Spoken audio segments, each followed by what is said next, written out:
السلام علیکم مائی YouTube family, کیسے ہیں آپ سب؟ امید کرتی ہوں آپ سب خیریت سے ہوں گے۔ اللہ پاک ہم سب کو اپنے حفظ و امان میں رکھے۔ جن لوگوں نے ابھی تک میرے چینل زیڈا میں اسلامک انفارمیشن کو سبسکرائب نہیں کیا ہے، وہ جا کر ابھی میرے چینل کو سبسکرائب کریں، ویڈیو کو لائک ضرور کیا کریں۔ ویڈیو میں قرآن مجید اور حدیث کی روشنی میں ٹاپک کو تفصیل سے بیان کیا جاتا ہے، آخری میں مسئلے کا حل بتایا جاتا ہے، اس لیے ویڈیو کو اینڈ تک ضرور سنا کریں۔ آتے ہیں ٹاپک کی طرف۔ حدیث۔ بسم اللہ الرحمن الرحیم۔ ان روزاک لیطلب العبد کما یطلب اجال۔ ترجمہ: رزق آدمی کو ایسے ہی تلاش کرتا ہے جیسے اس کی موت اس کو تلاش کرتی ہے۔ بے شک جس طرح انسان کی موت اس کو آ پہنچتی ہے، موت کو ڈھونڈنے کی ضرورت نہیں ہوتی، اسی طرح رزق بھی انسان کو ضرور ملتا ہے جو اس کے نصیب میں ہو۔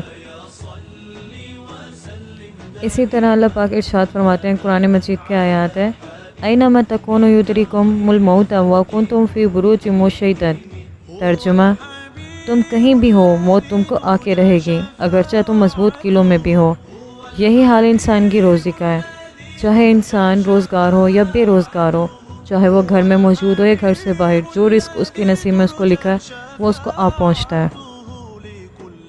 اللہ تعالیٰ کا ارشاد ہے قرآن مجید کی ایک اور آیات، بسم اللہ الرحمن الرحیم، الذی خلقکم ثم رزقکم ثم یمیتکم ثم یحییکم۔ ترجمہ: اللہ نے تم کو پیدا کیا، پھر تم کو روزی بھی دی، پھر تم کو مارے گا اور پھر تم کو زندہ کرے گا۔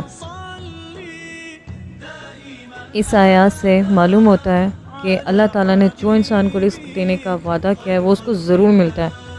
آدمی پہلے رزق مکمل کرتا ہے، پھر اس کو موت آتی ہے۔ ایک اور جگہ حدیث ہے، ترجمہ: ابن آدم اگر رزق سے اس طرح بھاگے جس طرح وہ موت سے بھاگتا ہے، ابن آدم اگر رزق سے اسی طرح بھاگے جیسے وہ موت سے بھاگتا ہے، تو یقیناً رزق بھی اسے اس طرح ہی پالے گی جیسے اسے موت پا لیتی ہے۔ اس آیات کو دوبارہ پڑھنے کا مطلب اتنا ہی تھا کہ بار بار یہی بات سمجھا دی جائے کہ جس طرح انسان کو موت آنی ہے ایک نہ ایک دن، جو اس کی طے شدہ ہے، اسی طرح انسان کا جتنا طے شدہ رزق ہے وہ اس کو ضرور ملنا ہے۔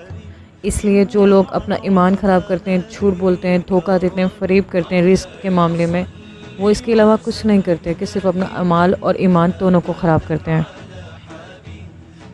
ہسٹری آف اسلام کی ریئل سٹوری آپ سے شیئر کرتے ہیں۔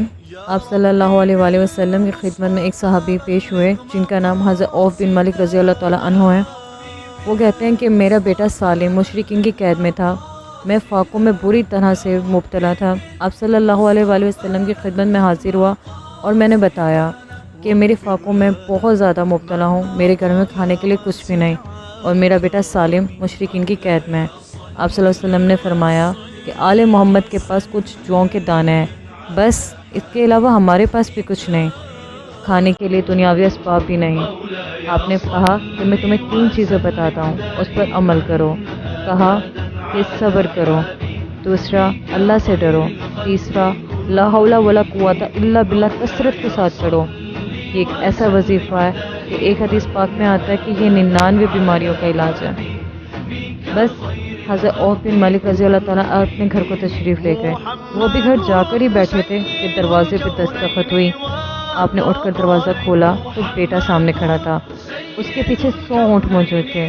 آپ نے کہا، بیٹا تم اور یہ اونٹ؟ بیٹے نے جواب دیا،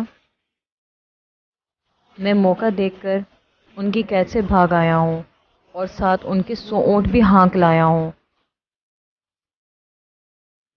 قرآن پاک کی آیات، حدیث اور ہسٹری آف اسلام کے اس واقعے سے معلوم ہوتا ہے کہ اللہ کے ہو جاؤ، اللہ تمہیں رزق ضرور دے گا، بے شک اللہ ہی عطا کرنے والی ذات ہے۔ اگلی ویڈیو میں پھر حاضر ہوں گے، پلیز چینل کو سبسکرائب ضرور کریں، ویڈیو کو لائک ضرور کیا کریں۔